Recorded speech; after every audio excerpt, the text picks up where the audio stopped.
Yves Safi a très bien résumé ce qui nous rassemble aujourd'hui. Le MRAP ne fera donc pas une autre intervention, puisque Yves, pour la LDH, a très bien expliqué pourquoi nous sommes rassemblés. Le MRAP préfère demander à 3 de ses adhérents landais d'apporter leur témoignage. Comme moi-même, ils sont l'expression de la France citoyenne, celle de la diversité et de la fraternité. Une France que certains, au plus haut niveau, essayent de diviser en opposant les citoyens les uns aux autres, en fonction de leurs origines, qu'ils viennent de l'Europe de l'Est, de l'Afrique ou d'ailleurs. Nés à l'étranger ou sans la nationalité française, Maria, Sarah et Simon vont nous expliquer pourquoi ils sont parmi nous aujourd'hui et pourquoi ils témoignent. Parole à Maria.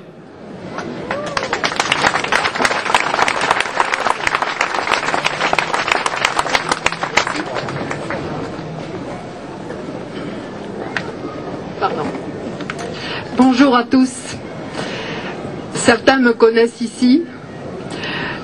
Je vois pas mal d'amis, de camarades qui sont là. Si j'ai voulu témoigner, je m'appelle Maria d'abord. Si j'ai voulu témoigner aujourd'hui, c'est parce que ce qui se passe là devient insupportable. Témoigner aujourd'hui fait ressurgir pour moi des souvenirs qui étaient enfouis, tout ce que j'ai vécu avec ma famille il y a 57 ans. Mon père a quitté notre pays natal, l'Italie, avec un visa de 3 mois, pour rejoindre mon oncle qui était salarié dans un vignoble en Gironde. En 1953, la France rurale manquait de main-d'œuvre bon marché, et papa n'a pas eu de mal à trouver du travail. Il a demandé à maman de vendre le maigre mobilier qu'il possédait afin d'acheter les billets de train pour elle et ses 3 enfants. Quelques jours après, nous avions rejoint papa, nous aussi sans papier, et même s'il fallait travailler très dur, une perspective de vie meilleure s'annonçait. 3 mois passent vite, et à l'issue de cette période, le garde champêtre est venu signifier à papa l'obligation de quitter le territoire français, puisque nous étions dans l'irrégularité. J'étais présente, je n'avais que 6 ans. Mais cette scène m'a marquée pour toujours, faisant de moi une révoltée contre ce que je considérais et que je considère encore aujourd'hui comme une injustice. Nul ne choisit son pays de naissance, ou ses parents d'ailleurs, riches ou pauvres. Je faisais partie de la seconde catégorie. Combien de fois ai-je entendu de la part de mes parents: mes enfants, nous sommes pauvres mais honnêtes, nous faisant comprendre par là que plus que quiconque nous devions suivre le droit chemin. Le garde champêtre, lui-même d'origine espagnole, accueilli en France en 1936, et devant notre détresse, a mis papa en relation avec un avocat, fils de réfugié espagnol, qui nous a aidés à obtenir une carte de séjour. Notre naturalisation n'est intervenue qu'en 1964, soit plus de 10 ans après. Heureusement qu'à cette époque-là, Nicolas Sarkozy n'était pas au pouvoir. Nous aurions été sous surveillance ou peut-être reconduits à la frontière. Quelle différence y a-t-il entre des Français nés en France ou des Français nés ailleurs? Pour moi, il n'y en a pas. Ce sont des êtres humains faits de chair et de sang.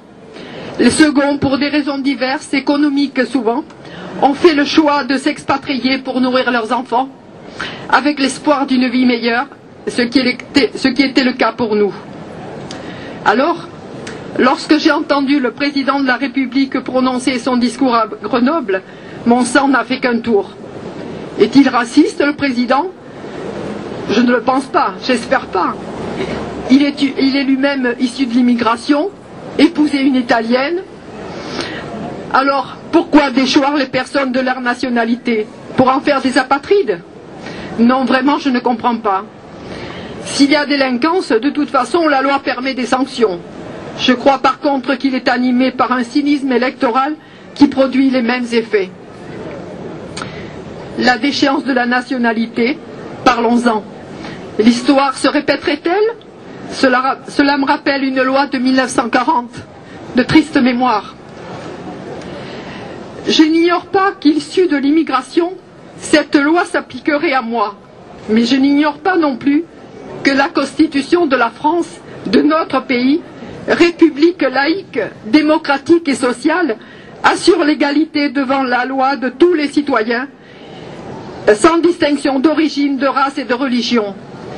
Le président osera-t-il, pour des raisons peu glorieuses, toucher à cette Constitution qui protège tous ses enfants? Pour ma part, je considère que la France est mon pays, même si je suis née italienne. Et ça, je ne peux pas le renier. Je sais aussi qu'il ne faut jamais oublier d'où l'on vient pour savoir où on veut aller. Très tôt, je me suis engagée dans le domaine associatif, puis politique. J'ai été élue régionale pendant 9 ans, au service de tous, avec une attention toute particulière pour les plus démunis et les plus vulnérables. Parmi ces derniers, il y a les Roms. Tout ce qui est humain est nôtre. C'est la devise du Secours populaire que j'ai faite mienne. Le président de la République et tous ceux qui l'entourent veulent-ils donner des gages à M. Le Pen? Tous ne sont pas d'accord, on le voit bien ces jours-ci. Heureusement, et des voix s'élèvent pour dire stop. Un président doit rassembler et non diviser. Mais il semble que ce ne soit pas sa préoccupation. Préférant envisager une hypothétique réélection et ne reculant devant rien pour y parvenir. Pourquoi brasser autant de vent? Sans doute pour masquer les résultats de la politique désastreuse qu'il mène au service de ses seuls amis et du scandaleux feuilleton estival qui mêle champ de course, grande fortune et arrangement entre amis. L'histoire peut se répéter. Restons vigilants.